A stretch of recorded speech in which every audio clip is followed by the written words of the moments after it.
Can you guys hear me? Okay. Thank you very much for coming out today. This is the first Human Library segment here at Main Library. My name is Andrea LaFalce, and I work here at the library. And today's segment is going to feature two veterans, Jennifer Oblinger and Nick Ivey.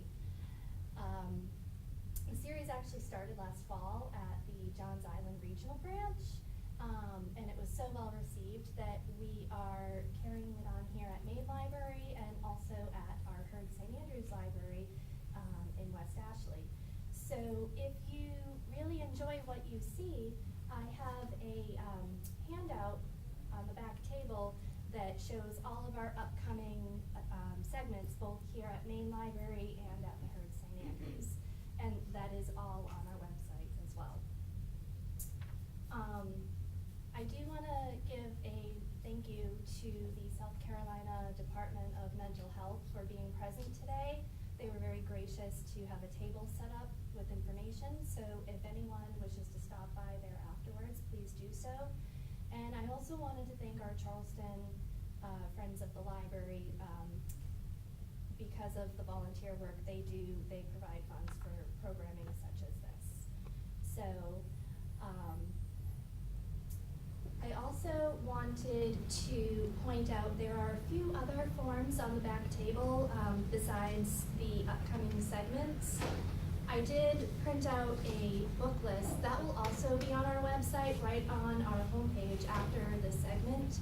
But if you wish to take home a printed copy, this lists all the books and films that are on display on the back table.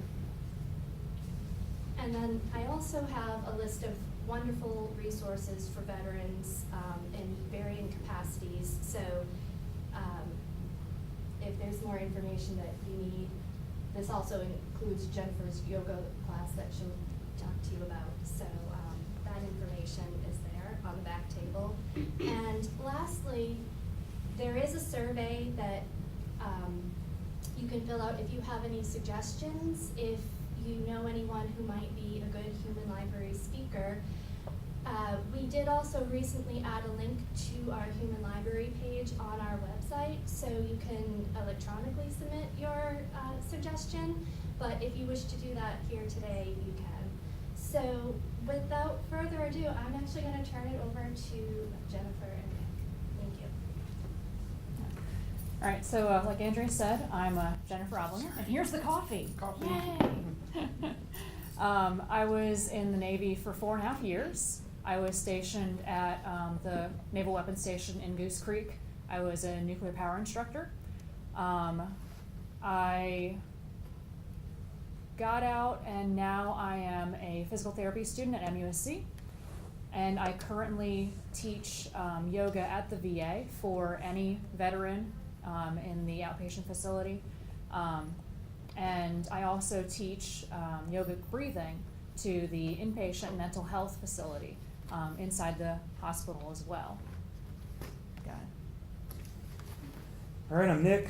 I was in the Army for 8 years, 9 months. I enlisted 2008, and I got out the first day of 2017. I was a signals intelligence analyst. So basically, more or less we intercept foreign enemy communications, and then we do analysis on that for people. Went to Afghanistan 2010 and 2013. I've been stationed in Texas, New York, Georgia. I've been to Maryland. I've been to Louisiana. I've been to California. I've been to Utah. So yeah, been outside the wire, done all that stuff, so. You explain what it means. Oh. I didn't know what it meant. Okay, well, for anybody that doesn't know what outside the wire means, it just means that, when you're deployed, obviously, the military set up a collection of bases, right? And the bases, vary in their size. I mean, they can be like a block in terms of how big they are, or smaller, to like I don't know, small city, which is definitely the case for Bagram and Kandahar. But anytime, you know, you're pretty much there, you're going to be based out of a base. You know, you're going to be operating out of a base. And then if you leave that base, you know, you would call that going outside the wire. So that'd be patrol or on a particular mission. Just depends whatever they have you doing.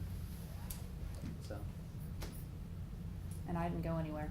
I stayed in Goose Creek for 4.5 years. I signed up so that I didn't have to go anywhere, and that was what I like to do. Say that again? I didn't have to go anywhere. I stayed stationed here in South Carolina for all 4.5 years. But you said I signed up so I wouldn't have to go anywhere. That's correct. I was, so I was commissioned as an officer, and it's in the nuclear power program. You, as an officer, you get to choose which job you want to do, and there's 4 possible jobs. You can be a surface warfare officer, you can be a submarine officer, or you can be a nuclear engineer or a nuclear power instructor. And so I signed up to be a nuclear power instructor, which meant I just go to Goose Creek, I teach whatever I teach, and that's it. When I'm done with my commitment, then I'm out. Or what I could do is I could have swapped to a different type of job. So originally I wanted to be in oceanography. So if I wanted to, I could have tried to transfer to that job. But it turned out that it was just better for me to go ahead and get out and start a different career. Yeah, I was a staff sergeant when I got out, so that was an E6, and pretty much the enlisted ranks, you know, they go from E1 to E9. But yeah, I don't know. I enlisted, so I guess you know, I enlisted. So it was 2008. So I was in 8th or 9th grade when September 11th happened. And at the time, I lived in Joliet, Illinois, and my mom worked in Chicago. They've renamed the building. I don't know what it's called now, but it was a skyscraper. So there was a lot of fear and stuff surrounding, you know, pretty much any of your well-being, because nobody really knew what was going to happen. You know, and then obviously the news started kind of picking everything up, and we went to Afghanistan in kind of a small capacity, and we went to Iraq, then we kind of went to Afghanistan more. So for me, growing up, you know, really what can I say? I saw a lot of news about people getting blown up, women and children, just because they want to go to school or because they have a different religion than somebody else. And I thought that was pretty jacked up, so I felt like I had an obligation to do something. I didn't really pick my job. It kind of got, I wouldn't say it got picked for me, but I kind of fell into a job. I was pretty much just going to enlist for whatever, and then the recruiting station commander, basically the boss of that particular recruiting office, kind of persuaded me to go into signals intelligence. So that was all right. But you know, I did a lot of stuff, and you know, I've been you know, team leader, squad leader, platoon sergeant, senior analyst. I did all this stuff, and I don't know. I just got to a point where I felt like there wasn't much left for me. I kind of did more than my rank, than the next promotion would really allow me to do. Like, I'd kind of already done an E7's job for a couple of years, and it just wasn't, just kind of didn't feel worthwhile, you know? Like, at that point, it was like, well, I've already done it, so if I get promoted, then I'm gonna have to do this again for like 3 to 5 or more years, you know, maybe 10, and that's just kind of boring for me. So yeah, that was pretty much it. That is one of the things that the military tends to breed in you, is you get bored easily at jobs because you change so frequently. So I taught thermodynamics for about a year, and then I spent another year making multimedia graphics for instruction. And then I switched over to database and maintained the personnel database and learned how to code and make websites. I went back to multimedia and was in charge of that, and then I went back to database and was in charge of that. And so you just constantly change your job. And so it kind of breeds a little bit of restlessness in people sometimes. So even if you have the same job, you tend to move around. And the moving around then just has a whole different aspect to it, because then it's like, okay, well, you're doing the same job, but it's in a different place with different people with different kinds of rules. So it just kind of changes that kind of aspect. Yeah, I mean, one of the things is, I think as you get rank and as you get older, you get an uncanny ability to talk until people are fed up with hearing you. So, I could just ramble for like an hour. I mean, if there's specific questions, I'm more than happy to just throw them out there and I'll deal with them. You'll deal with them. Okay, well, I'll answer them. That sounds nicer, right? So, I don't know where I heard it or saw it, but I got the impression that a lot of intelligence could be done without deploying anywhere. The equipment was sophisticated enough that you could sit in Goose Creek and take care of something that was happening in Afghanistan. Well, so I'll give you an example. So in 2013, I was with 2nd Brigade, 10th Mountain at Fort Drum, New York, and we were getting ready to go to Paktika province in Afghanistan, which is on the eastern side of Afghanistan, kind of on the lower section, and it borders pretty much with Pakistan. And because of the drawdown, we were leaving with pretty much half the size of our brigade. So in terms of the platoon, which I had, let's say we had 16 to 20 people at our height when we were pretty small, just because we did something fairly specialized. That was going to cut us down to leaving with 8 people. So when you're doing, when you're kind of expected to be running 24-hour operations, and you're talking about, well, I've got 8 people, so 2 of them, I can have 2 of them on a shift, I can have 2 on the other shift, and I have 4 people that I can send to other bases to work with, like battalions, which are just like, they're just kind of like companies and companies basically, or offices and offices, or whatever however you want to think about it. That you don't really get a lot of leeway, like if somebody gets hurt or sick or just gets sick of your crap, you don't have anybody to fill that spot. So it's very, the allure of being able to have full manpower and stay back in the States is, it's definitely appealing, and it can be valuable for some things, but the issue that you end up having is, number one, there's time, like you're not in the same time zone, so it can be during your workday in Afghanistan, and it's like 2 in the morning in the States, so you kind of have a whole lot of other issues.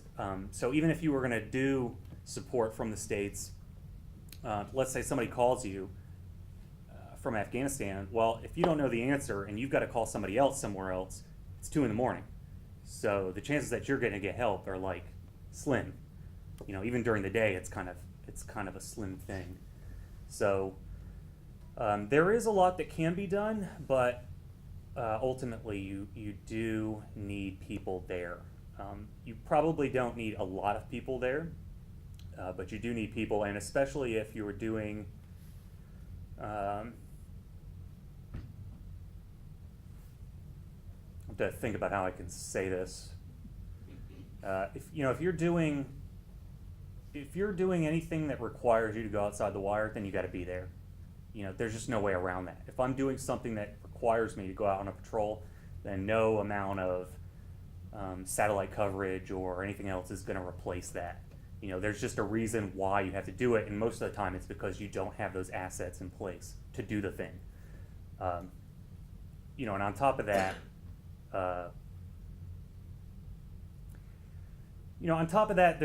it's just a little bit easier for people when they can talk to somebody face to face. You know, so it's kind of, you know, you're doing the intelligence, you know, for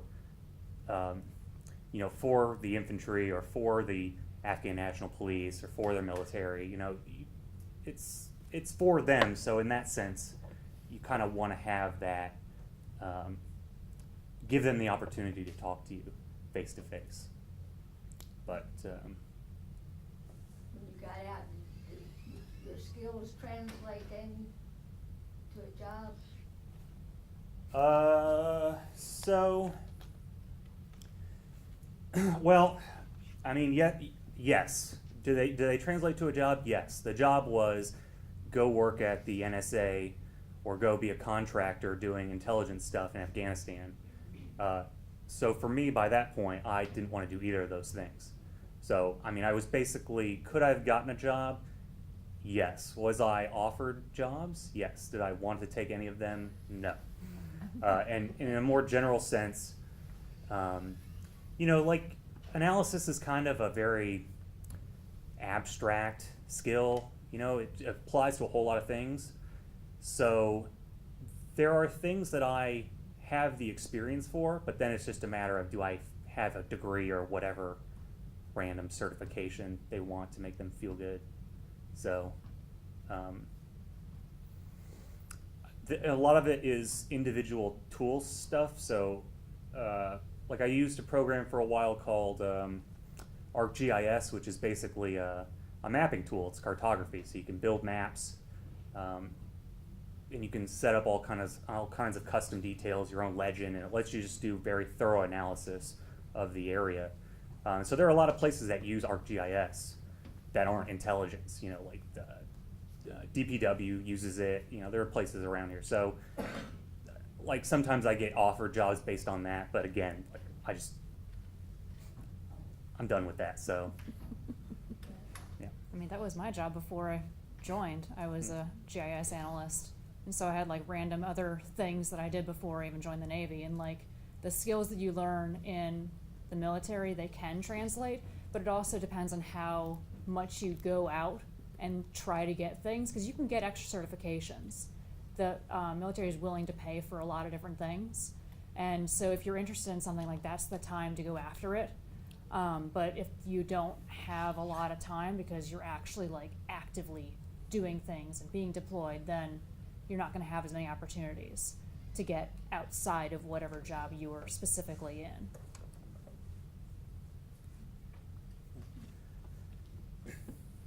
Have any issues with just reintegrating the civilian life?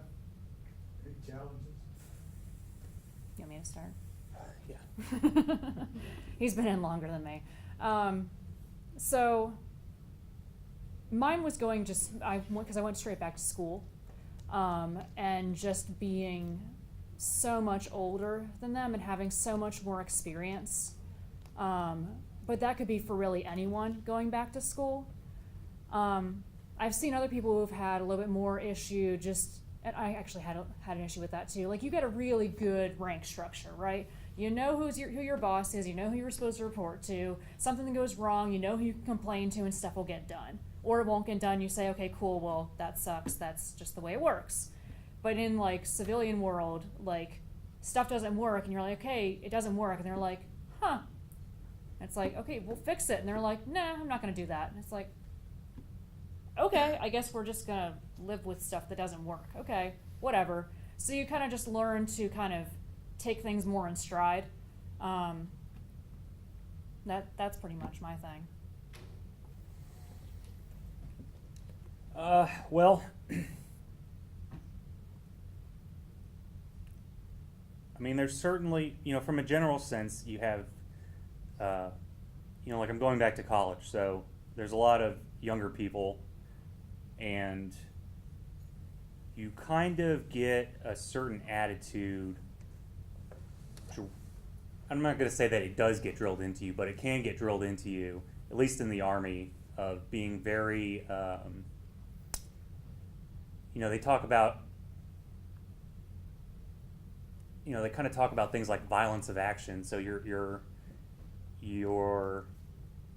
dealing with something like the moment it comes up, and you're dealing with it aggressively, and you're getting to the point, and you're not like holding any punches on people, and you're just letting them know what it is. So sometimes it's difficult just to be around younger students, because they'll act in certain ways, and you just want to tell them where they can put it, and obviously that wouldn't go over very well. And actually, the people that bother me the most, that's been the most challenging, are actually the people who get out of the military who are like E4s, because I'm just, like I said, I was a platoon sergeant, so I was in charge of E6s, E5s, E4s, E3s, E2s, and you kind of just get a little fed up with the attitude, and that attitude kind of carries over for them into civilian life. So it's just especially challenging, because I absolutely would say something to them, but the teacher would get upset. So, but beyond that,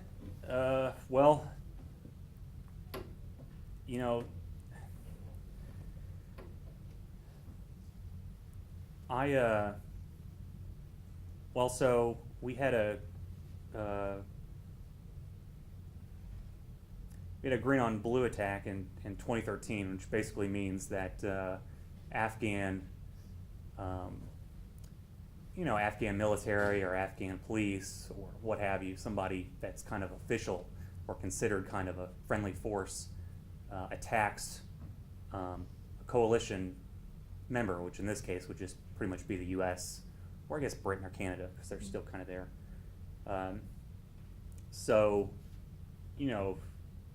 A couple people got killed. Guy lost ended up losing his leg. So you don't forget that stuff, and you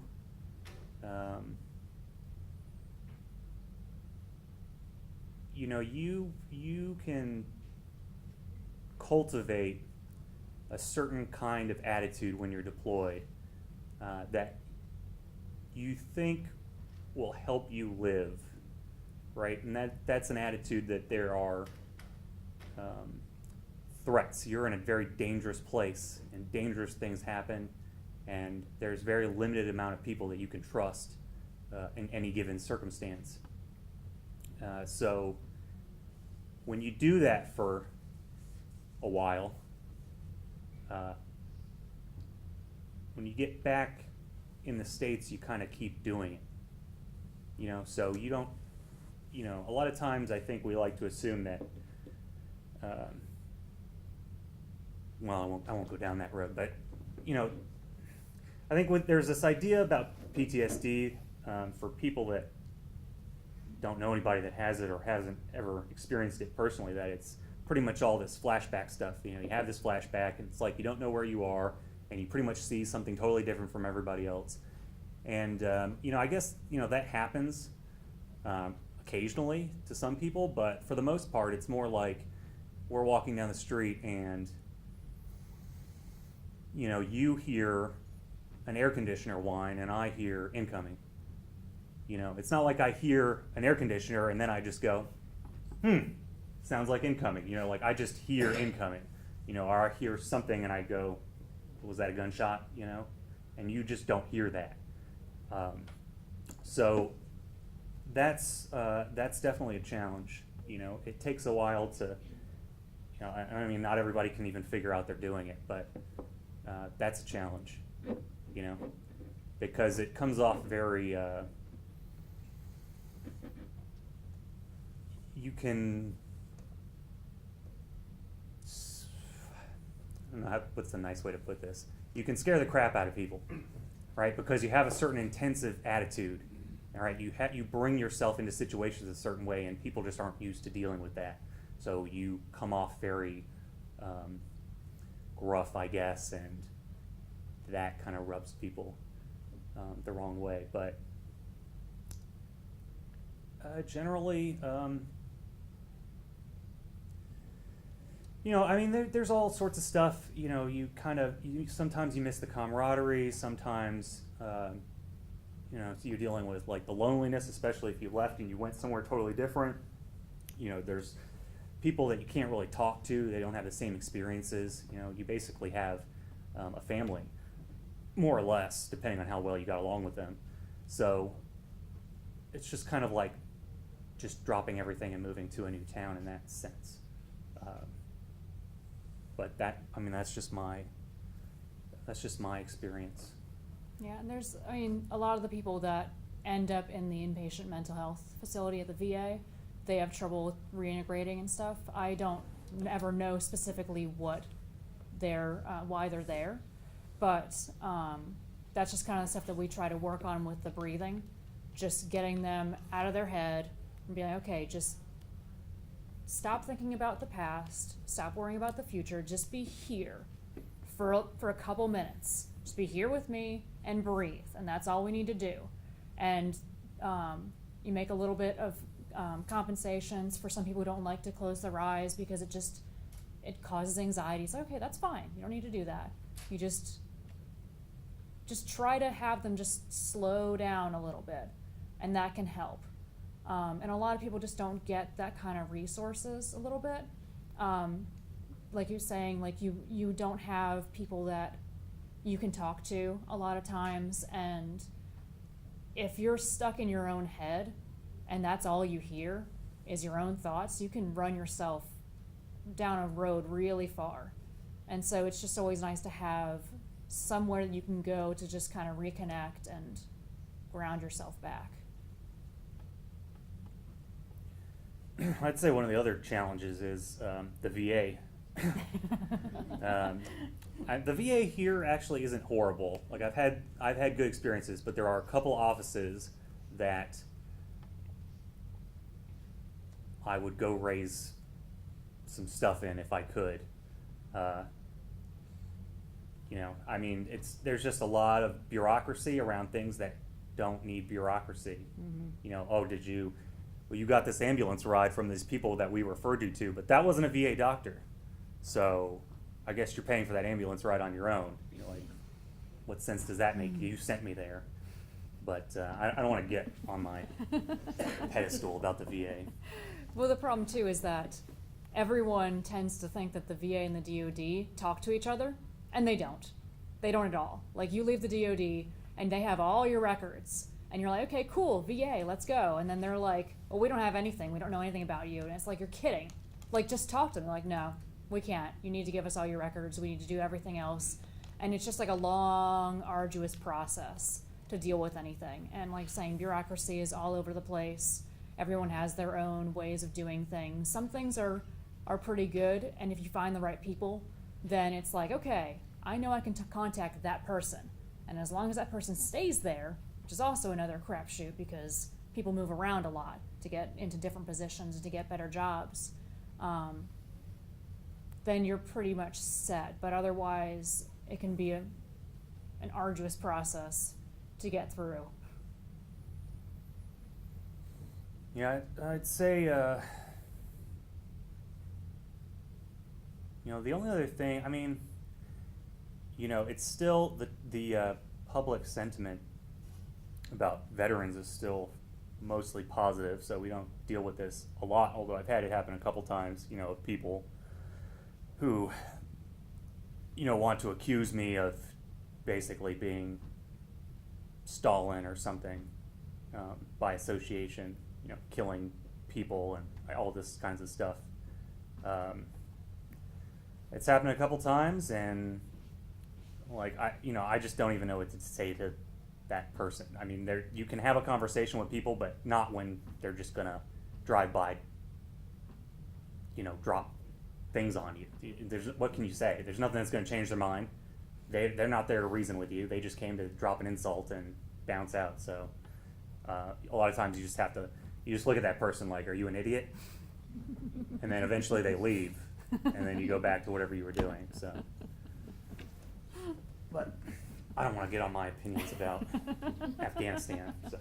If you were from the Chicago area and you were in all these different places, how did you end up here? Yeah, so originally I was born, well, it's not really a great story, but, originally I was born in Beaufort, South Carolina, so not too far from here. My parents were both in the Marine Corps. So I enlisted, I enlisted in Dallas, Texas.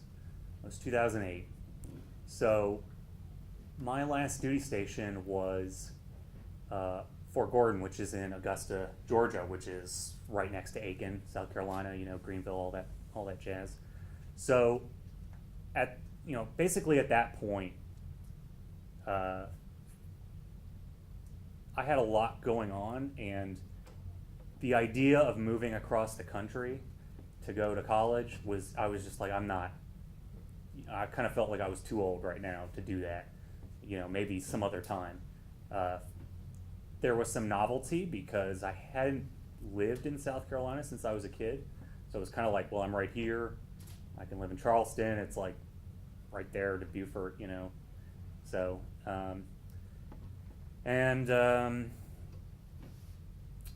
yeah, well, and honestly, I got accepted to school here, and it was just kind of, all the things just kind of fell into place. It wasn't any kind of grand plan on my part. Yeah. And you're not from around here either, but you got stationed here and you stayed. Yeah, I've lived all over,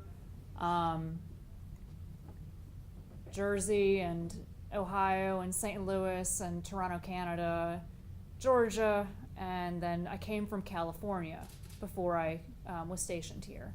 And so when I have a master's in hydrogeology, and so I went all over the place and figuring out what the heck I wanted to do. Yeah. Masters in what? Groundwater, where groundwater goes. And so I realized that upon graduating that was not what I wanted to do. So I got out and I worked for a consulting firm in GIS, so making maps. That didn't last very long because the company wasn't the best, and plus it was 2008, so the stock market crashed and everything happened. I lost my job, and then I got a job with the state of Georgia, and I was a GIS person there as well. I got married, and then he was a Marine, so he moved me out to California. I'm like, okay, that's cool, let's go to California. So I quit my job. I thought we were going to like LA or something, because he's like, oh, it's near my parents. I'm like, okay, that's fine. No, it turns out it was the Mojave Desert, Edwards Air Force Base, which actually is a really awesome place, but there's not many jobs there. So I worked as a tutor for a year, and then I realized that it was fine. Like I enjoyed what I did. I liked helping the students. It was a charter high school for at-risk kids, so kids that had behavioral issues, or maybe they got pregnant, and then even like kids that just wanted to get ahead. It was a self-paced school. So helping them was really cool. But I came to think about it, and I'm like, I have a master's degree, and my husband doesn't have a degree, and I'm sitting here being a tutor for 35 hours a week. Why am I doing this? I'm like, I wasn't proud of what I was doing. I enjoyed it, but it wasn't calling to me. So I was like, well, I'll just join the military. Why not? I can do that. And so I wanted to do, like I said, I wanted to do oceanography, because that was the closest to what my degree was. Apparently, there are like maybe 1 or 2 slots for jobs that come up every year for oceanography, and that's the only thing I wanted to do. And the recruiter was like, yeah, no, I'm not wasting my time for that. But he was a nuke surface warfare officer, and so he knew all about the nuke program. And so that's how he got me into that. And it took,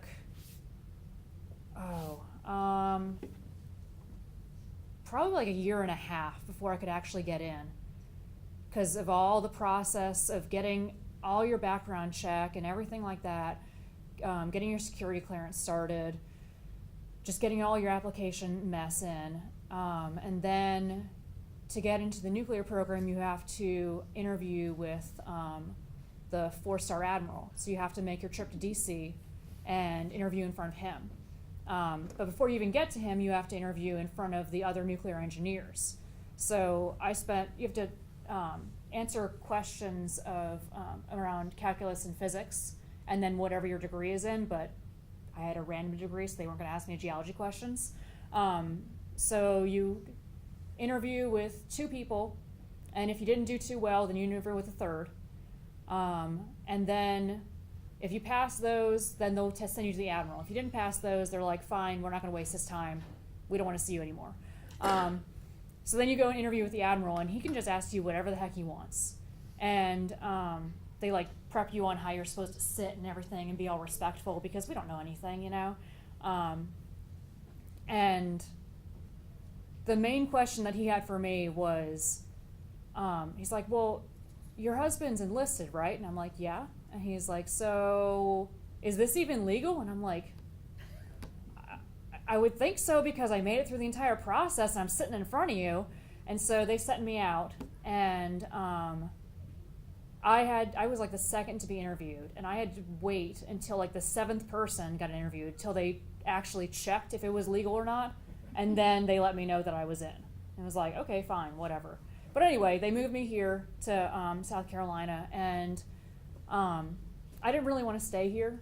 I wanted to like just go, and I wanted to go back west. I wanted to go back to California, but that wasn't going to happen. I had originally, when I was leaving, I was going to go do another GIS job.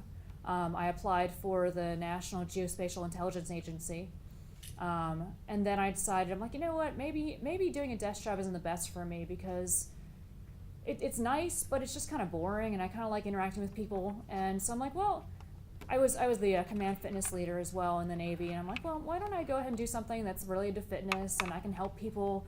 Let's go do physical therapy. I know people that have done that, and they like it. So I decided really late that that's what I wanted to do. Had to retake my GRE, because it had been like 7 years since I took that the last time. So I took it really fast.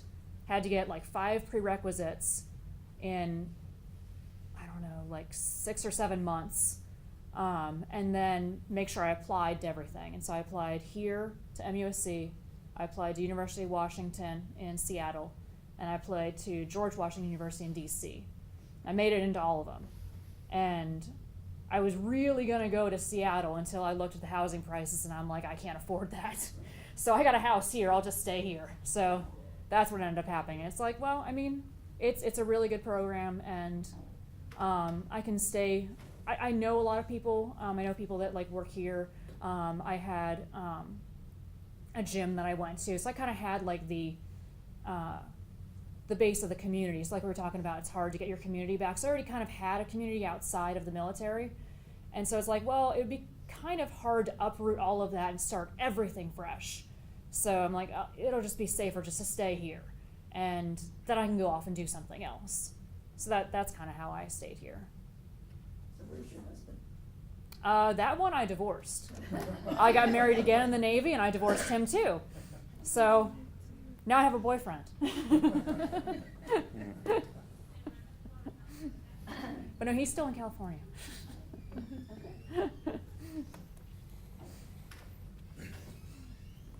So it is, when a couple they're both in the military, is that a especially difficult situation? It can be. It depends. So you can't be married. You can't have an enlisted person and an officer get married in the same branch. So let's say that that I was an officer and I had someone who was underneath me and I was still in the military, and then we cultivated a relationship while we were in. We couldn't get married because that's fraternization. And it kind of messes up the whole hierarchy, because then it's like, well, you have this special relationship, and it messes up like how they want to order things. And it makes sense, because like you wouldn't, it just ruins the flow basically, and kind of destroys the structure. But because we were in different branches, so he was Marine, I was going to go in the Navy, it didn't matter as much, and plus we were already married, so then it didn't really apply.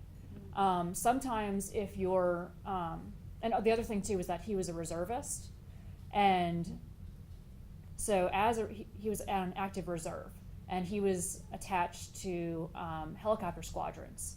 So there's only like 4 of those in the country. So typically, if you are dual military, they'll try to like move you to the same spot if one person has to move. But because I could only work here, and he could only work in one of those 4 locations, and it wasn't even close to being here, they just left him there.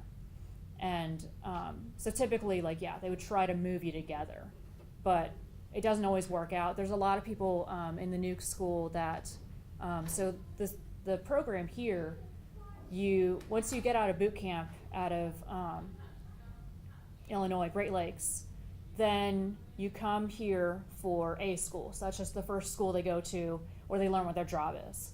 That takes about half a year, and then they go to power school, and that takes another half a year, and then they get sent to one of the prototypes, so where they have like active working reactors on submarines or in a building or something like that, so they can train. So there's one here, and then there's one in New York. And so throughout that amount of time, you tend to meet people, and so some of these students actually have relationships and get married, and then they're always counseled. They're like, it's needs in the Navy. If you guys get stationed in different places, you're gonna have to learn how to deal with that.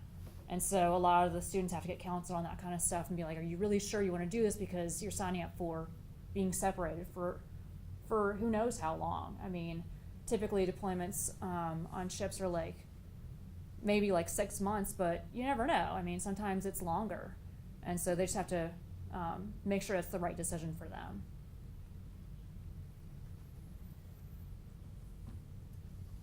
Other questions? All right, no other questions? I just have one. Yeah. Thank you for your service, both of you. As a female in the Navy, did you ever experience any discrimination or were you treated differently? So being a female in the military it's interesting. You have to deal with stuff that it's not really what you think. So there's like mundane things, like your uniforms aren't really made for you, so none of them fit right, and that sucks.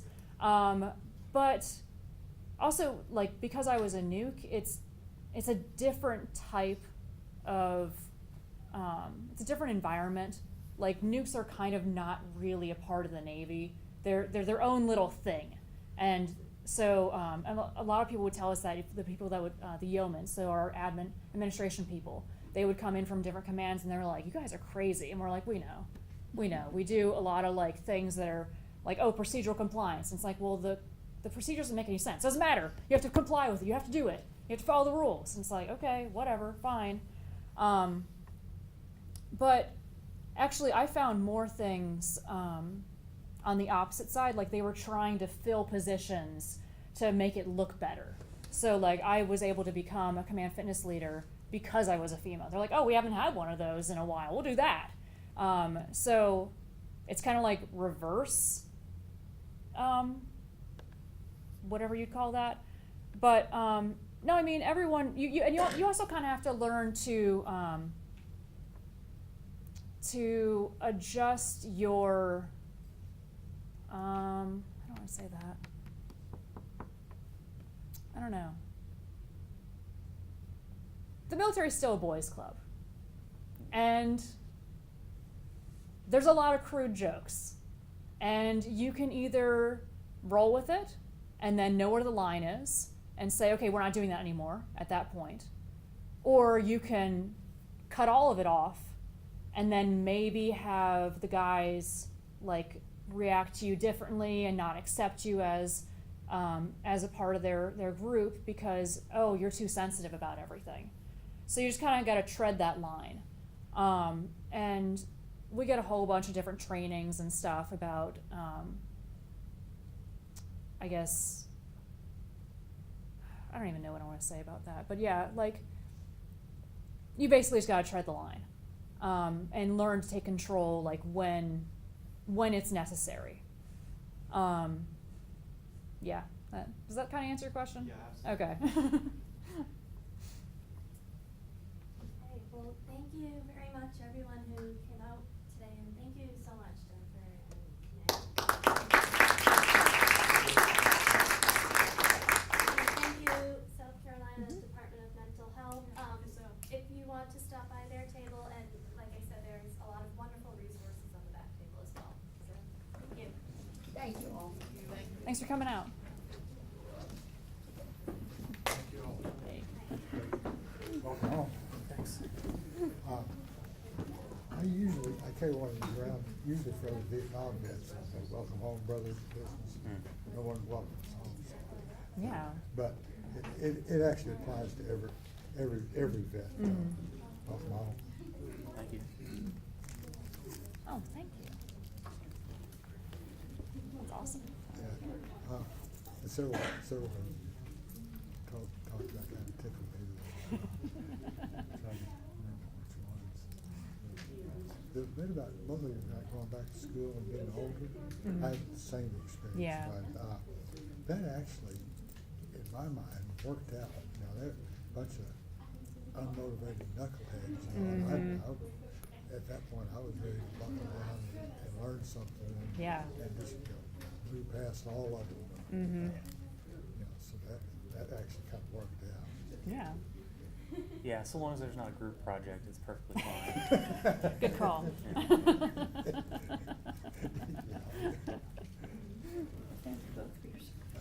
Thank you for coming out. Thanks. And so the experience with PA, I actually, you know, bureaucracy outside Charleston is one thing, but the local B Street, I've always been just real pleased with them. I tell people, it's a joke, but it's actually literally true. I pretty well know my way around now, but early on I was always reading the signs at the corners, you know, Yeah. that, and I learned to not stand in front of them. If you stand in front of one, someone with a VA badge, it might be a suit, it might be a guy carrying a ladder. They're gonna stop what they're doing and insist on taking you. So I learned to walk slow and kind of breathe. That's always good. Well, thank you. That was a great program. Thank you. Thank you, sir. Thank you. So, thank you for your service. What is your tattoo? It just looks really cool. That's Oh. toothless. That's, Yeah. that's very neat. Oh, yeah. Thank you. Okay.